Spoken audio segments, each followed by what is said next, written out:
उमा देवी खत्री का जन्म 11 जुलाई 1923 को उत्तर प्रदेश के अमरोहा जिले के पास एक छोटे से गांव में हुआ था। जमीन के लेन-देन के लिए उनके माता-पिता और भाई की हत्या कर दी गई थी।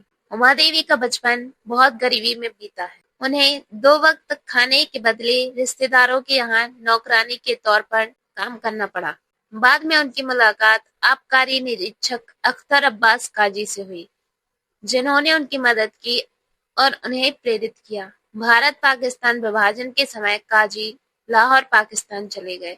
वह 23 साल की उम्र में घर से भागकर मुंबई पहुंची और संगीतकार नौशाद अली के दरवाजे पर दस्तक दी। उमा देवी ने नौशाद को बताया कि वह गा सकती हैं और अगर वह उन्हें गाने का मौका नहीं देते तो वह समुद्र में कूद जाएंगे। नौशाद ने उनका ऑडिशन लिया और उन्हें मौके पर ही काम पर रख लिया। उन्होंने नजीर की वामिक आजरा में एक प्लेबैक सिंगर के रूप में अपना डेब्यू किया। उमा देवी जल्द ही निर्माता निर्देशक ए.आर. कारदार के साथ एक कॉन्ट्रैक्ट पर साइन किए, जिन्होंने नौशाद को संगीत निर्देशक के रूप में इस्तेमाल किया और नूरजहां, राजकुमारी, खुर्शीद बानो, जोराबाई, अंबाले वाली जैसी संगीत दिग्गजों के बीच में उन्होंने अपनी जगह बनाई। बॉलीवुड नेम टुनटुन उमा देवी का फिल्मों में आने की वजह से रखा गया। 1947 में उमा देवी ने अफसाना लिख रही हूँ दिले बेकरार का,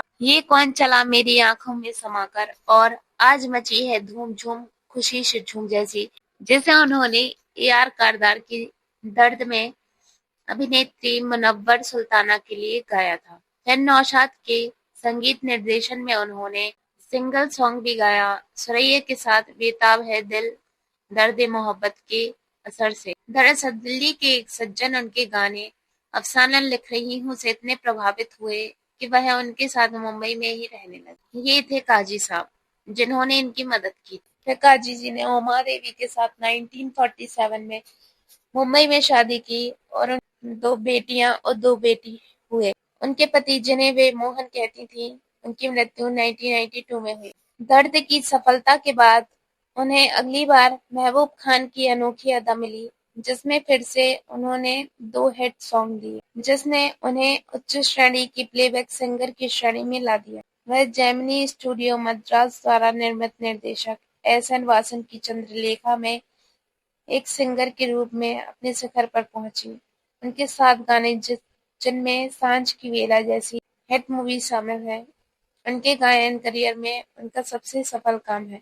हालांकि फिल्म के लिए साइन करने का मतलब निर्माता निर्देशक कारदार के साथ उनका कॉन्ट्रैक्ट तोड़ना था, जिसके कारण उनकी सिंगिंग में कुछ गिरावट आई।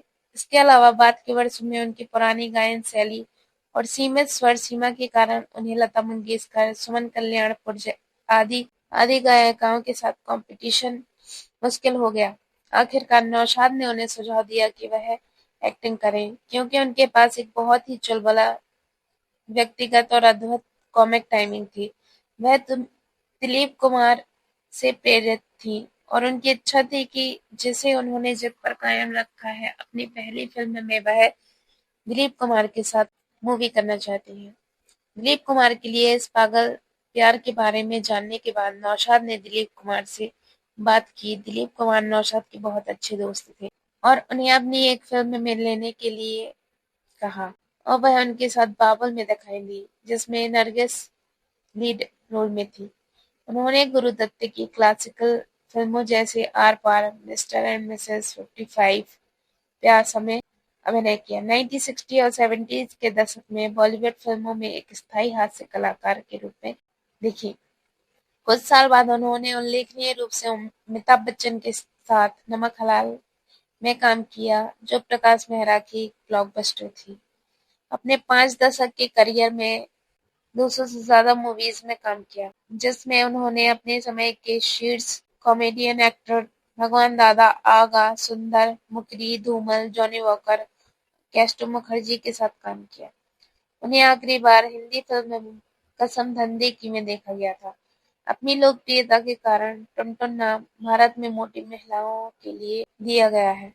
23 नवंबर 2003 को अंधेरी, मुंबई में 80 साल की उम्र में लंबी बीमारी के कारण का निधन हो गया। टुनटुन ने अपनी मौत से ठीक 2 दिन पहले अपने एक इंटरव्यू में बताया था, हे मुझे याद नहीं है कि मेरे माता-पिता कौन थे और कैसे दिखते थे। मैं 2 ढाई साल की रही होंगी जब उनका निधन हो गया। मेरा एक भाई था, 8-9 साल का, जिसका नाम हरी था। मुझे बस इतना याद है। हम अलीपुर नाम के एक गाँव में रहते थे। एक दिन भाई की हत्या कर दी गई।